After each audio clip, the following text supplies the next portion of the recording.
नमस्कार मित्रांनो. मित्रांनो, आजच्या भयकथेमध्ये आपण राजेश आणि राकेश नावाचे दोन युवक मुंबईवरनं आपल्या गावी आजोळी म्हणजे आपल्या आजी आजोबांकडे गावी आले असताना एका तळ्याकाठी ते मासे पकडण्यासाठी गेले होते आणि तिथे काय त्यांना जो एक भयानक अनुभव आला तो आज आपण या भयकथेच्या माध्यमातून पाहणार आहोत. गोष्ट आहे 15-16 वर्षापूर्वीची. राजेश आणि राकेश आपल्या आई वडिलांसोबत मुंबईला राहायचे, कारण वडिलांना जी नोकरी होती ती मुंबईत असल्यामुळे ती फॅमिली पूर्ण मुंबईत राहायची. गावी गावी त्यांचं घर होतं, परंतु गावी आजी आणि आजोबा हे गावच्या घराकडे राहायचे. मातीचं घर होतं. आजी आजोबा वृद्ध झाले होते तरी देखील ते गावी राहायचे आणि राजेश, राकेश आणि त्यांचे आई वडील मुंबईला राहायचे. गावाची या दोघांना फार ओढ होती. वडीलही गावी यायचे सणानिमित्त किंवा जेव्हा काही काम असायचं गावी तेव्हा गावी यायचे. तेव्हा हे दोघेही यायचे. आता त्यांचं 10वी, 11वी आणि 12वी मध्ये शिकत असताना ह्या 3 वर्षामध्ये ते मात्र गावी येऊ शकले नाही, कारण शैक्षणिक वर्ष होतं, महत्वाचं वर्ष होतं. या 3 वर्षामध्ये ते गावी आई वडिलांसोबत आले नाही. आता 12वीची परीक्षा झाली आणि ह्या दोघांनी आई वडिलांना सांगितलं की आई बाबा, आम्ही आता 15 दिवसासाठी गावी आजी आजोबांकडे जाणार आहोत, कारण 3 वर्ष तर आम्ही गावी गेलो नाही, कुठच्या सणाला गेलो नाही की एरवी कुठच्या सुट्टीमध्ये गेलो नाही, कारण अभ्यास होता म्हणून. तर आता मी 15 दिवस जाऊन गावामध्ये राहणार, तिकडे रिलॅक्स होणार. तर आई वडील म्हणाले की ठीक आहे, तुम्ही जाऊन 15 दिवस राहिलात म्हणून काही हरकत नाही. आणि दोघांनीही लक्झरीची तिकीट काढली आणि दोघेही गावी पोहोचले. गावी पोहोचल्यानंतर आजी आजोबांना आनंद झाला हे दोघे आलेले पाहून आणि आजी आजोबा खुश झाले. आता गावामध्ये यांचे जुने मित्र गावातले त्यांच्यासोबत दिवसभर खेळणं, त्यानंतर इकडे तिकडे नदीमध्ये पोहायला जाणं, त्याच्यानंतर गप्पा गोष्टी, सगळ्या ह्या गोष्टी त्यांच्या गावी आल्यानंतर सुरू झाल्या. गावामध्ये आंबे गरे खाणं, जांभळं खाणं, ह्या सगळ्या गोष्टी त्यांच्या सुरू झाल्या. आता गावामध्ये एक तलाव होता. त्या तलावाकडे तेव्हा पूर्वी ते गावी यायचे तेव्हा त्या तलावाच्या काठी ते जायचे मासे वगैरे पकडायला. आणि त्या ह्या दोघांनाही मासे पकडण्याची खूप हौस होती, म्हणजे त्यांना तो छंद होता. तो गळ असतो ना, सावाच्या साहाय्याने तो गळ बांधून तळ्यामध्ये तलावामध्ये फेकायचा आणि मासे पकडायचे. ह्या मासेमारीची त्यांना फार आवड होती. तसे ते आल्यानंतर ह्या दोघांनी ठरवलं की आता आपण ना त्या तळ्याच्या काठी मासे पकडण्यासाठी जायचा गळ घेऊन म्हणून. आणि मग दुसऱ्या दिवशी दुपारी जेवता जेवता आजी आजोबांना त्यांना त्या दोघांनी सांगितलं की आजी आजोबा, आम्ही ना संध्याकाळी तळ्याच्या काठी मासे पकडायला जाणार आहोत.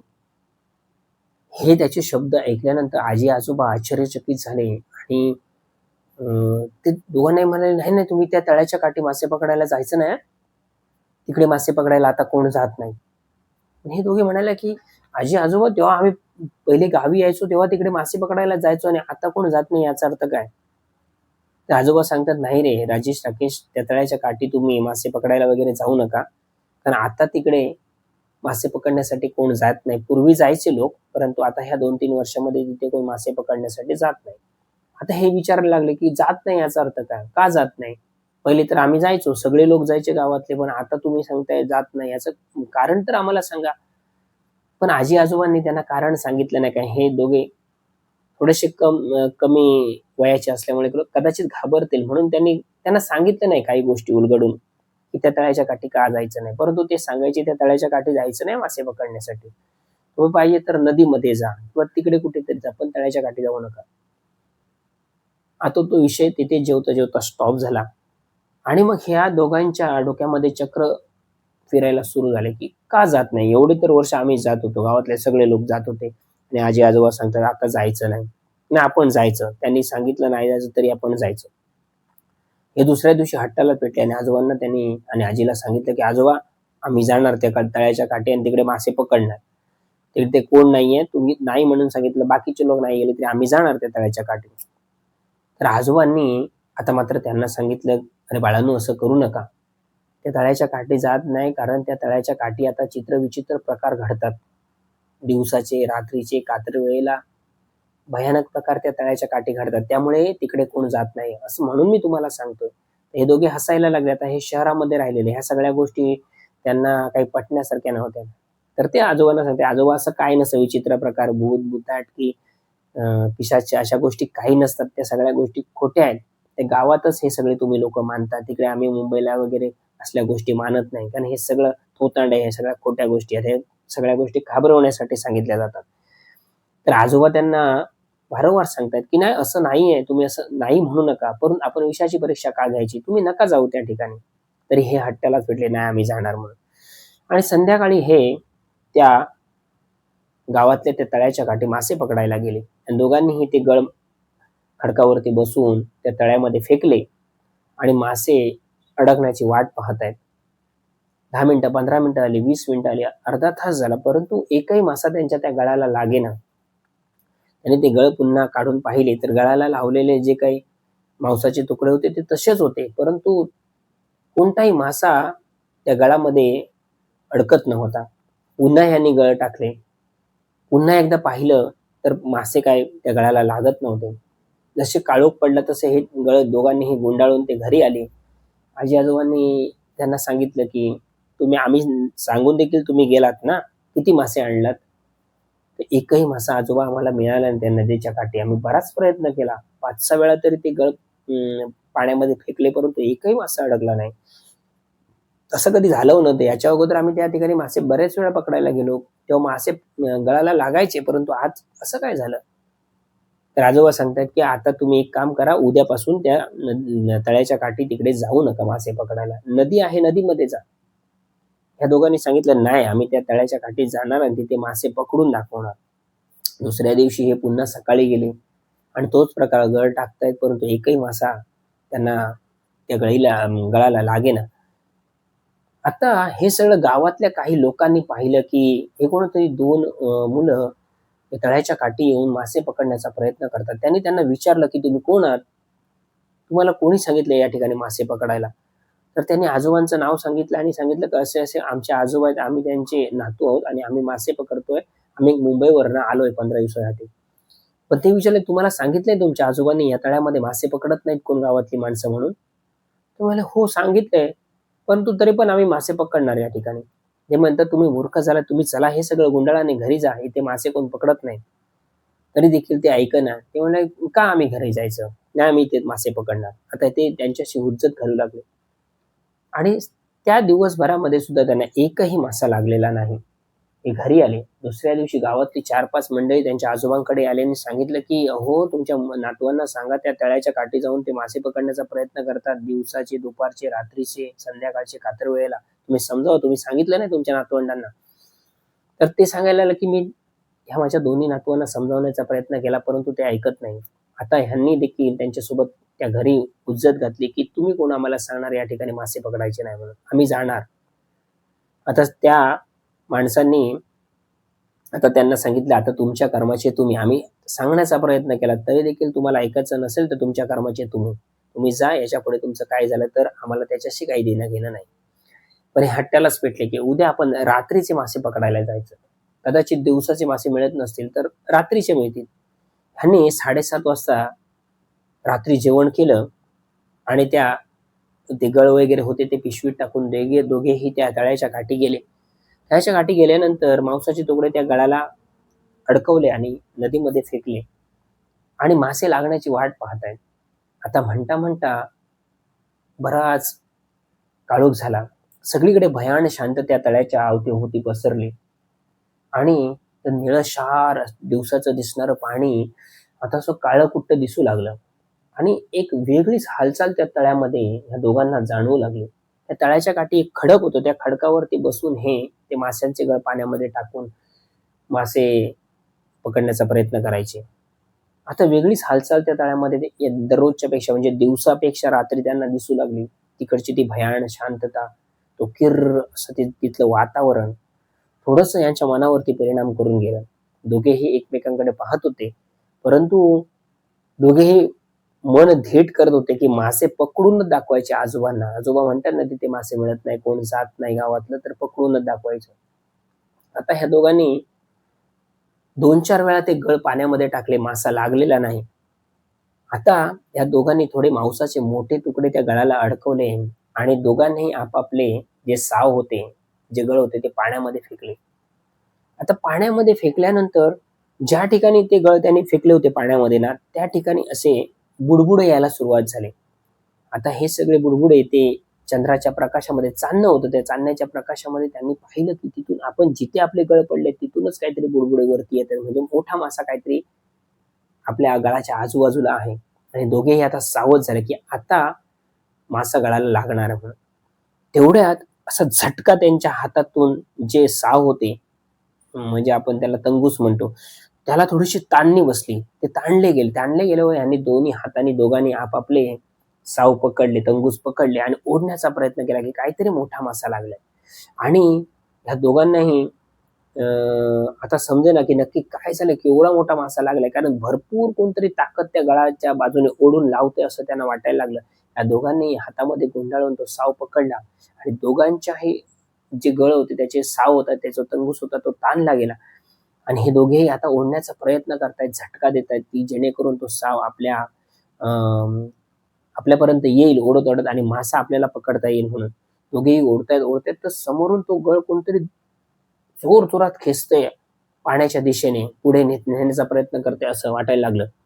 या दोघांनाही वाटलं आता कोणतरी मोठा मासा फसलाय. 2-4 दिवस आपण प्रयत्न करतो, पण आज आपली जी मेहनत आहे ती फळाला आली. कोणतरी चांगला मासा लागलाय म्हणून. दोघेही ओढतायत दोघे. आणि ओढता ओढता काही वेळाने ते जे गळ होते यांच्या दिशेने यांनी जोरात ओढायला सुरुवात केली. दोघेही ओढतायत. दोघांच्याही जे तंगूस आहेत ते ताणलेले गेलेले. आणि ओढता ओढता त्यांचे जे गळ आहे ते त्यांच्यापाशी आले, तर ते गळ एक काळी बाहुली होती.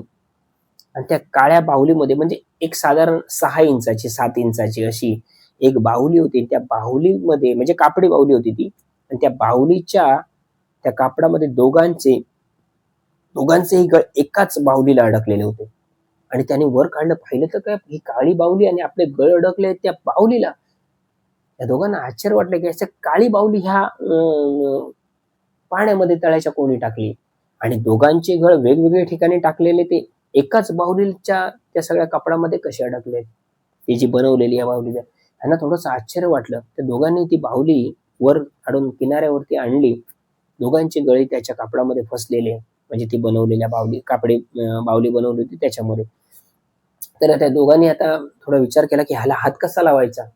आता काळी बाहुली म्हटल्यानंतर आणि हे गावचे असल्यामुळे ह्या सगळ्या गोष्टींची थोडीफार कल्पना होती, जरी 12वीत असले तरी. आता काळी बाहुली, तिला हात कसा लावायचा आणि आजोबांना हे कसं जाऊन सांगायचं की आम्हाला काळी बाहुली त्या गळाला अडकून वरती आली किनाऱ्यावरती, आजोबा आम्हाला शिल्लक ठेवणार नाही. तर त्या दोघांनी आता म्हटलं की डेअरिंग करायची आणि त्यातून ते गळ काढायचे आणि आता आपण घरी जायचं. आणि मित्रांनो, त्या दोघांनीही ती बाहुली हातामध्ये पकडली आणि त्याच्यामध्ये अडकलेला तो गळ काढण्याचा प्रयत्न केला ना, तर त्याच्यातून लाल लाल रक्त, ज्या ठिकाणी तो गळ अडकलेला तिथून लाल लाल रक्ताचे थेंब खाली पडायला लागले. आणि ह्याच्या पायावरती ते थेंब पडल्यानंतर त्यांनी पाहिलं तर लाल लाल रक्त आणि ह्या बाहुलीतून कसं काय येऊ शकतं. आणि हा काय विचित्र प्रकार आहे. एक कापडी बाहुली जी बाकी काही वाईट गोष्टींसाठी म्हणून वापरतात, त्याच्यातून काळं रक्त कसं येऊ शकतं. रक्त तर जिवंत माणसाच्या किंवा जिवंत प्राण्याच्या शरीरातून येतं, परंतु इथं मृत बाहुली आहे, मेलेली बाहुली आहे, म्हणजे निर्जीव बाहुली आहे, आणि तिच्यातून रक्त कसं काय येतंय. या दोघांना आश्चर्य वाटलं. त्यांनी ते घाबरले दोघे. ती बाहुली त्यांनी त्या गळातून सोडवली आणि पुन्हा एकदा ते तळ्यामध्ये टाकली. आणि दोघांनी आपापले गळ गुंडाळले आणि हे रात्री 10-10:30च्या दरम्यान घरी आले. ह्यांच्या घाबराघुबरा चेहरा पाहून, थोडेसे नर्वस झालेले पाहून आजी आजोबांना विचारलं, काय झालं, किती मासे पकडून आणलात. तर म्हणाले की नाही आजोबा, एकही मासा मिळाला नाही. पण तुम्ही असे काय वाटतात घाबरल्यासारखे, काय घडलंय का तळ्याच्या काठी तुमच्या बाबतीत. दोघे म्हणाले, नाही आजोबा, काय नाही घडलंय. दोघेही झोपले, परंतु ह्यांना रात्रभर झोप लागेना. कशामुळे हा प्रकार घडला. एक निर्जीव बाहुली, तिच्यात अडकलेली ते गळ काढताना त्याच्यातून रक्त येऊ लागलं. त्यांना झोप येईना. रात्रभर हे सगळ्या गोष्टींचा विचार करत होते. आजोबांना सांगायचं की नाही सांगायचं. सांगितलं तर आजोबा पुन्हा आपल्याला तळ्याच्या काठी पाठवणार नाहीत किंवा मुंबईला आई वडिलांना सांगतील आणि मग आम्हाला आई वडील लवकर बोलवून घेतील मुंबईला, ह्याची भीती होती. आणि काही सांगितलं नाही. 2 दिवस चांगले गेले आणि ह्या सगळ्या गोष्टींचा, झालेल्या घटनेचा त्यांना विसर पडला. आणि तिसऱ्या दिवशी मात्र 2 दिवसांनी या दोघांनी ठरवलं की आज आपण आता पुन्हा एकदा मासेमारीसाठी जायचं. आणि दोघांनी पुन्हा एकदा रात्री जेवण केलं 8च्या दरम्यान आणि गळ ते घेतले, पिशवीमध्ये टाकले, एक छोटी बॅटरी घेतली आज सोबत आणि दोघेही त्या तळ्याच्या काठी निघून गेले. आणि दररोज बसतात त्याच खडकावरती बसून दोघेही तो गळ पाण्यामध्ये टाकून मासा अडकतो का याची वाट पाहतायत. पुन्हा एकदा तेच वातावरण, चंद्राचा प्रकाश पडलेला आहे, सगळे निळशार दिवसाचं दिसणारं पाणी आज काळकुट्ट वाटत होतं. ती भयान शांतता, ती आजूबाजूला जाणवणारी, झाडामध्ये जाणवणारी हालचाल, पाण्यामध्ये जाणवणारी हालचाल आजही त्यांना ती थोडीफार जाणवत होती. परंतु ते म्हणत होते की अशा हालचाली रात्री होत असतील, कदाचित प्राणी पक्षी असतात त्यामुळे अशा हालचाली होत असतील. आणि ते गळ त्यांनी पाण्यामध्ये टाकले. पाण्यामध्ये टाकल्यानंतर यांना काही मासे पकडेनात. आता म्हणता म्हणता 11:30 पावणे 12 वाजले. जसे पावणे 12 वाजले ना मित्रांनो, तसे त्या पाण्यातून ठिकठिकाणी असे बुडबुडे वरती यायला सुरुवात झाली.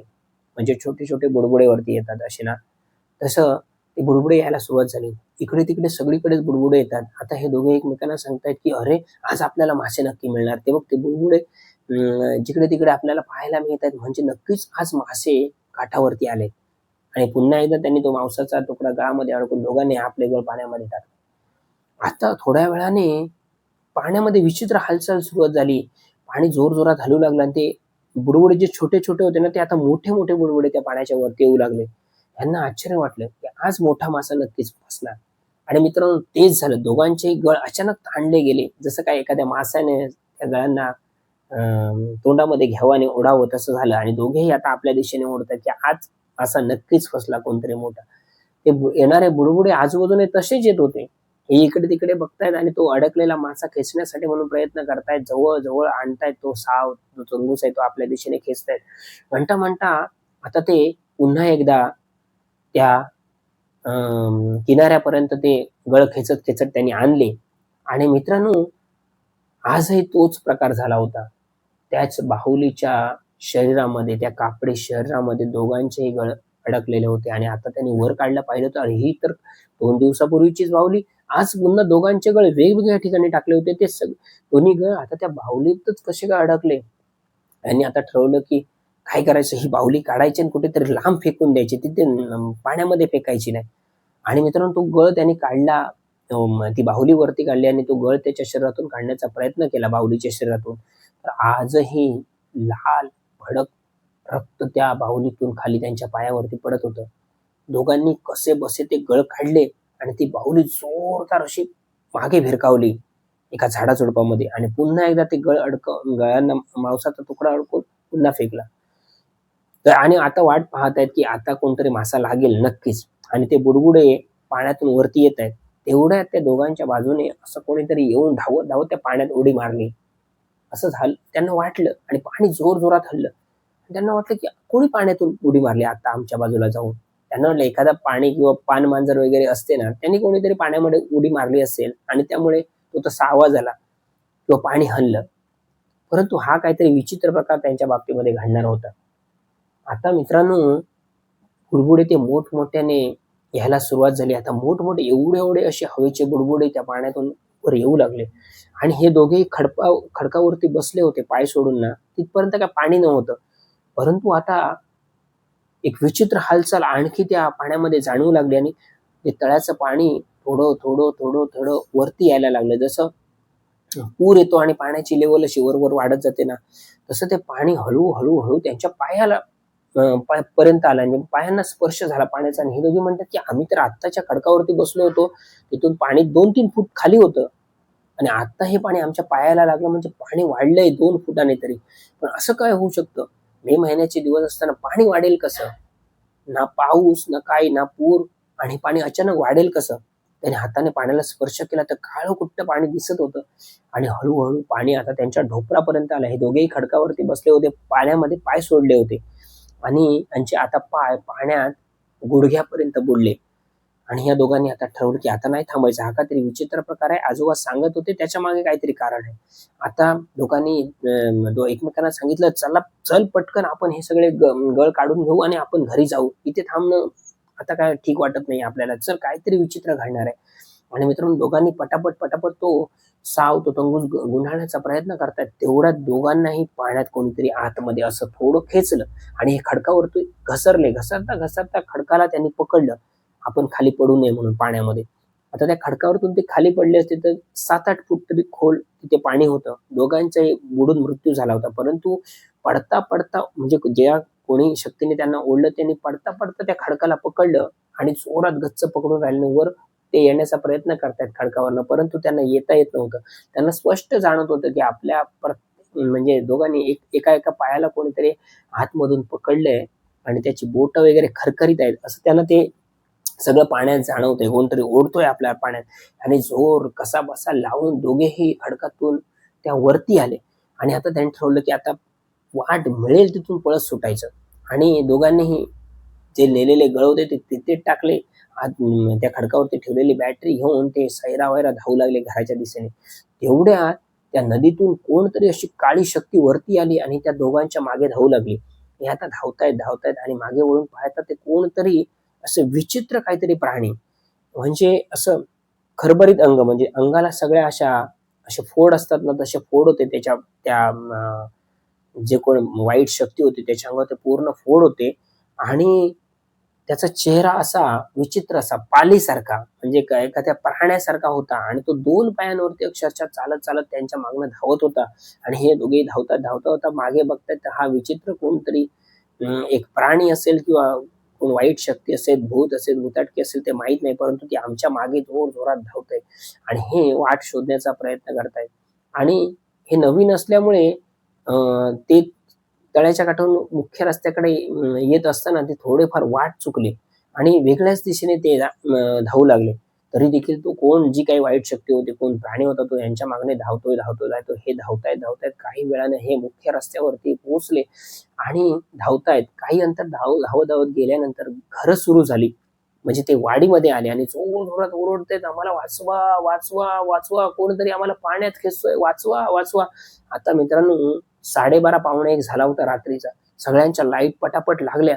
कोण ओरडते म्हणून आणि पुरुष जी मंडळी होती ती बाहेर रस्त्यावरती आली. कोण ओरडते?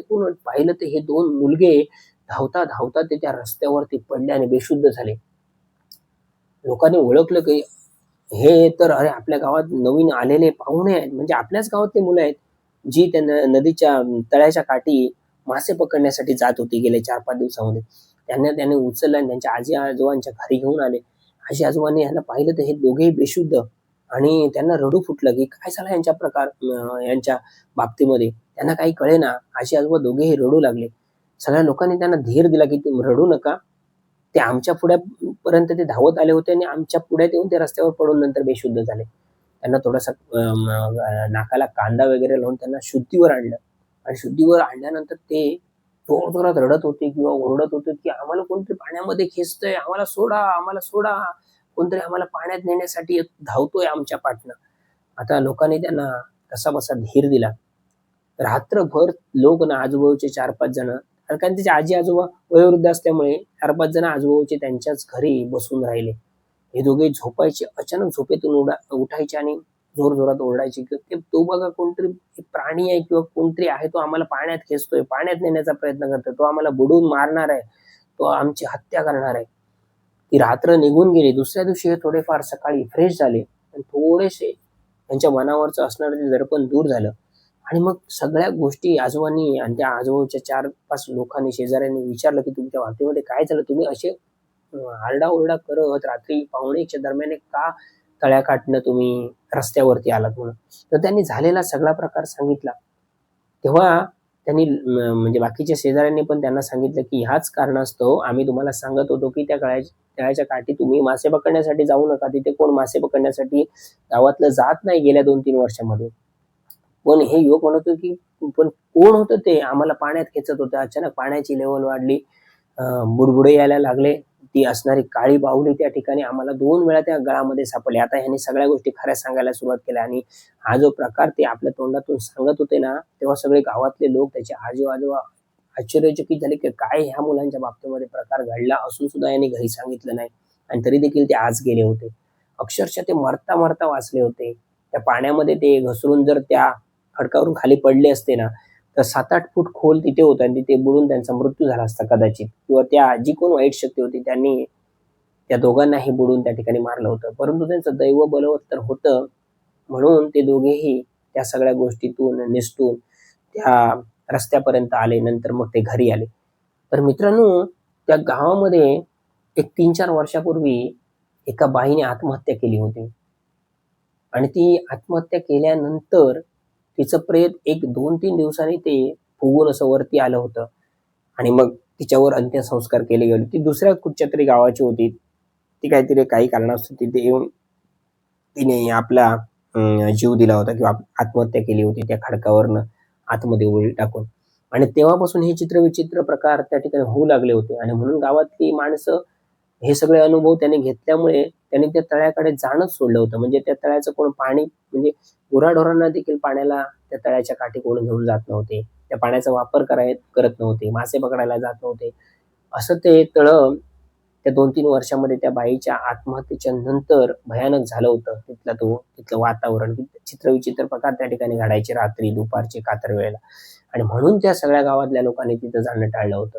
आणि परंतु यांना सांगण्याचा प्रयत्न केला गावातल्या लोकांनी, आजी-आजोबांनी, पण ह्या लोकांनी काही ऐकलं नव्हतं आणि म्हणून हा सगळा प्रसंग त्यांच्यावरती ओढवला होता. तर मित्रांनो, अशी एक भयानक घटना आज मी तुम्हाला राजेश आणि राकेश या दोन युवकांच्या बाबतीमध्ये घडलेली आहे, ती सांगितलेली आहे. कथा कशी वाटली नक्कीच कमेंट करून सांगा. तुम्ही चॅनलवर जर नवीन असाल तर माझी विनंती आहे, चॅनल सबस्क्राईब करा आणि चॅनल सबस्क्राईब केल्यानंतर आपल्या मित्र-मैत्रिणींपर्यंत हा चॅनल तुम्ही शेअर करा, म्हणजे जेणेकरून त्यांनाही या भयकथांचा अनुभव घेता येईल. तर मित्रांनो, अशाच गोष्टी पाहण्यासाठी या चॅनलवरती तुम्ही नेहमी जोडलेले राहा. आजपर्यंत मी दिलीप आपल्या सर्वांची या ठिकाणी मनापासून रजा घेतो आणि थांबतो. धन्यवाद.